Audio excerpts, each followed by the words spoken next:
Good morning, good morning, good morning. Do your own research, entertainment only. What's going on, guys? Miguel here from Mr. Invest A Lot, and today, we're going to be talking about carbon capture. So I think Occidental Petroleum from this point of time at $9 per share can actually become a 10-time stock in the future. So we're going to look at what my current holding is, how much I'm down, how much I got paid as dividends, and also we're going to look at the oil demand, the price, recovery, and how I think Occidental Petroleum is going to utilize carbon capture to make big money.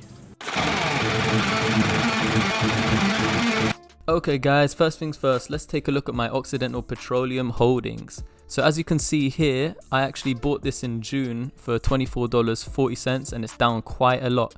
So if we take a look at my holding right now, it shows that I'm down £6,639.17. That's over 50% of the original price I bought it for, you know. I put £12,300 into this company, and then right now it looks like they're struggling bad. Am I worried about this company? No, I'm not worried one bit. If Occidental Petroleum can survive short term, I think long term they have a very, very beautiful future because they have so many lucrative ways to make money. So as you can see here, I was paid a dividend of 1 cent per share. I have 742 and a bit shares, so they gave me $7.43. So the dividend's really low at the moment, 1 cent per share, and the reason is they're trying to conserve money and pay down their debt first. So I was researching this, I was seeing what are the uses for carbon dioxide. Why would Oxy be, getting carbon dioxide as an oil and gas company?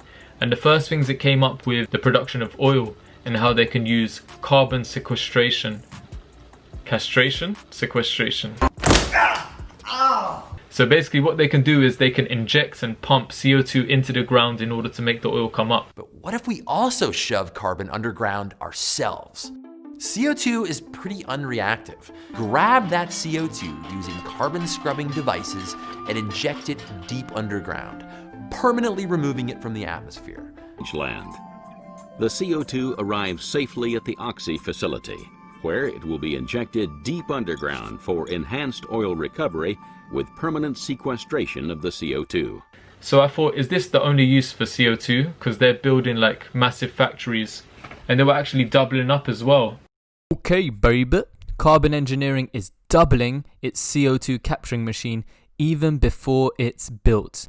One of the first companies planning to capture carbon dioxide from the air says it has enough demand from polluters to double its initial plans, a promising sign for the nascent technology. So I thought, let me look for an article, and I found one. I found an article from Columbia University saying capturing carbon's potential.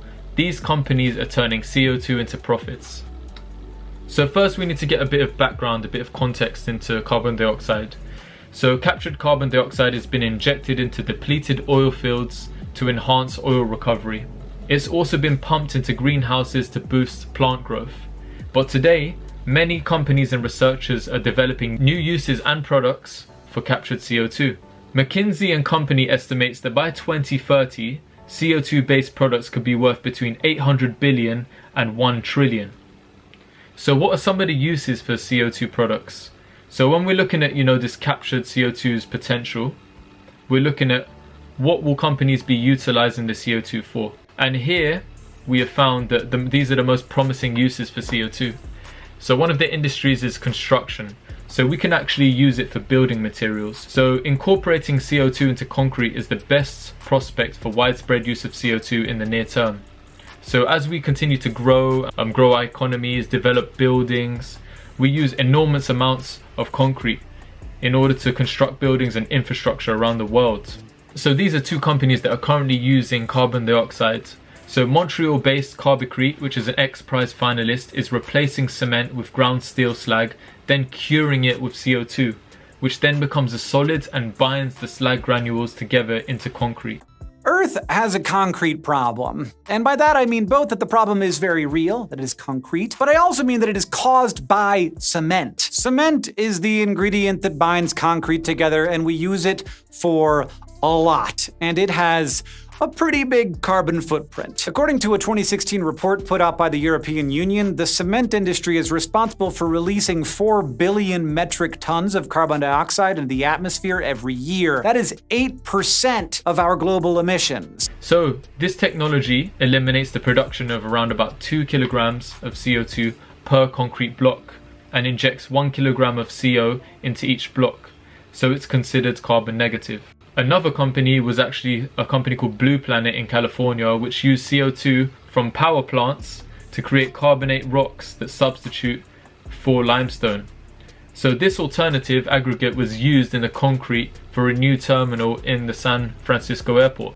So where are these companies gonna get all of their CO2 from? Concrete in a factory, which means they need a source of CO2 from somewhere else to finish their concrete. Right now, they have to buy it from industrial sources. So when you see they're already utilizing it, they're using carbon capture in order to make profit. Another company called Cleano2 has actually created a carbon capture device, and it can be attached to a natural gas boiler to capture CO2 from flue gas. So it's called Carbonix, and it converts the CO2 into a potash, which is then used in detergents, soaps and fertilizers. There's also an English company called Econic, which is basically getting CO2 to tune and modify products. So they create something called a polyurethane, which can be used to make home furnishings, insulation, structural foams, clothing, shoes, adhesives and protective coatings. Polyurethanes. Polyurethanes are the materials we rely on every day. They're used to insulate our homes and our offices. They're used in lightweighting our cars. We use them in the furniture that we sit on and sleep on, and they give us the bounce in our running shoes. Econic's technology is recycling waste carbon dioxide to make these valuable products at lower cost, with better properties, and at the same time addressing the climate crisis. It's an opportunity we must embrace, and now. And in this article, it's talking about a Canadian company also called Carbon Engineering, which basically uses its air to fuels technology to make carbon neutral liquids fuel using carbon dioxide from the atmosphere. So when you see that Occidental Petroleum is like taking carbon from the air, and you're thinking they're just taking the carbon from the air to store it in the ground to become carbon neutral, they're actually using it to make fuels with their partner company. What's interesting is also carbon dioxide could be used to make stuff like graphene, so carbon materials. Graphene, carbon nanotubes, carbon fibers. And if we look at these, you'd know that graphene is an efficient electrical conductor and one of the strongest materials known. Carbon nanotubes are used in batteries, look at that, batteries, electronics, sporting goods and more. Carbon fiber can be used in aerospace, energy, concrete, automobiles and sporting goods. They can increase the fuel efficiency of aircraft and vehicles by making them a lighter weight, improve wind turbine performance and boost the capacity of lithium-ion batteries. So as you can see with the rise of Tesla and they're using these lithium-ion batteries, what does the future hold? If we're producing carbon dioxide and they need this carbon dioxide to convert it into materials, looks like there's a good chance of Occidental making money if they can utilize this. So another industry it can be used is aquaculture. So aquaculture requires 400 billion small fish to be caught, ground up and combined with grain to feed its fish each year. And the price of fish meal has quintupled since 1995. To be sustainable, fish farmers need to deal with the food going in and waste coming out. One way is to improve the feed. The feed we use has come a long ways in 20 years or so. It used to be primarily made out of wild fish.